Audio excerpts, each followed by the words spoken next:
Revision knee replacement అంటే knee replacement అయిన తర్వాత ఏదైనా కారణాల వల్ల దాన్ని మళ్ళీ చేయాల్సి వస్తే దాన్ని రివిజన్ నీ రీప్లేస్మెంట్ అంటాం. సో ఈ రివిజన్ నీ రీప్లేస్మెంట్ చేయడానికి రకరకాల కారణాలు ఉంటాయి. సో ఆ నీ రీప్లేస్మెంట్ రివిజన్ చేయడానికి గల ముఖ్య కారణం ఒకటి ఇన్ఫెక్షన్. ఇప్పుడు ఎనీ నీ రీప్లేస్మెంట్ సర్జరీ అయిన తర్వాత ఇన్ఫెక్షన్ అనేది వచ్చిందంటే అది చాలా దురదృష్టవశాత్తు చాలా పెద్ద కాంప్లికేషన్. అంటే ఇన్ఫెక్షన్ అనేది ఒకసారి నీ జాయింట్కి ఆ నీ రీప్లేస్మెంట్కి ఇన్ఫెక్షన్ వచ్చిందంటే దాన్ని తొలగించడం అంత ఈజీ కాదు. సో ఇన్ఫెక్షన్ అనేది ఒక రీజన్ మనం నీ రీప్లేస్మెంట్ని మళ్ళీ చేయాల్సిన అవసరం వస్తే. ఇంకోటి ఏంటంటే నీ రీప్లేస్మెంట్ సర్జరీస్ అనేవి కాలక్రమేణా ఆ జాయింట్ రీప్లేస్మెంట్స్ కూడా అరగడము ప్లస్ లూజ్ అవ్వడము జరుగుతుంది. దీన్నే లూజనింగ్ అంటాం. దీన్నే ఎసెప్టిక్ లూజనింగ్ అంటే ఇన్ఫెక్షన్ లేకుండా కూడా నీ రీప్లేస్మెంట్ అనేది లూజ్ అవుతుంది. ఇంకోటి ఏంటంటే కొన్నిసార్లు ఈ నీ రీప్లేస్మెంట్ అయిన పేషెంట్స్ కొద్దిగా మోకాలు ట్విస్ట్ అవ్వడము దాంతో ఆ నీ చుట్టుపక్కల ఫ్రాక్చర్ అవ్వడం జరుగుతుంది. సో దీన్నే పెరిప్రాస్థెటిక్ ఫ్రాక్చర్ అంటాం. అంటే నీ రీప్లేస్మెంట్ చుట్టూతా ఏదర్ ఫీమర్ కానీ టిబియా కానీ విరగడం. సో దీనికి కూడా ఒక్కొక్కసారి రివిజన్ నీ రీప్లేస్మెంట్ చేయాల్సి వస్తుంటుంది.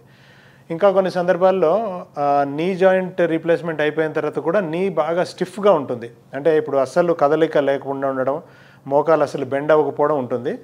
కొన్ని సందర్భాల్లో మనము వీటిని అనెస్థీషియా ఇచ్చి కొద్దిగా మ్యానిపులేట్ చేస్తాము.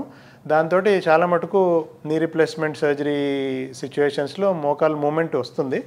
బట్ కొన్ని సందర్భాల్లో ఇది చేసిన తర్వాత కూడా నీ బాగా స్టిఫ్గా ఉంది అంటే కూడా కొన్ని సందర్భాల్లో నీ రీప్లేస్మెంట్ మళ్ళీ రివైజ్ చేయాల్సి వస్తుంది.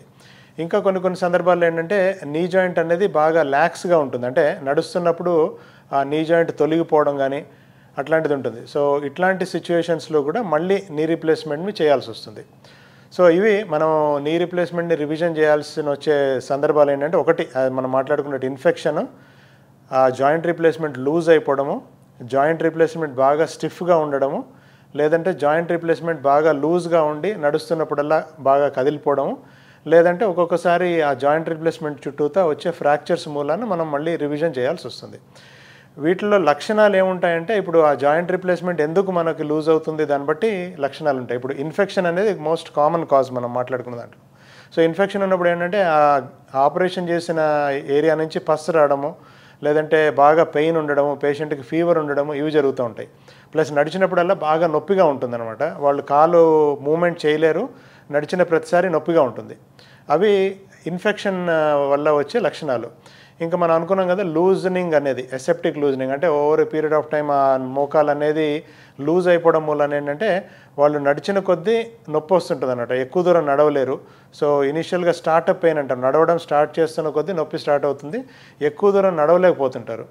ఇంకా స్టిఫ్నెస్ వచ్చిన పేషెంట్స్ ఏంటంటే మోకాలు బెండ్ చేయడం కష్టంగా ఉండడం, సో వాళ్ళ రోజువారీ కార్యక్రమాలు చేసుకోవడం కష్టంగా ఉండడం ఇవి ఉంటాయి అన్నమాట. సో ఈ లక్షణాలు అనేవి ఆ ప్రాబ్లం దేని మూలన వస్తుంది దాన్ని బట్టి ఉంటుంది.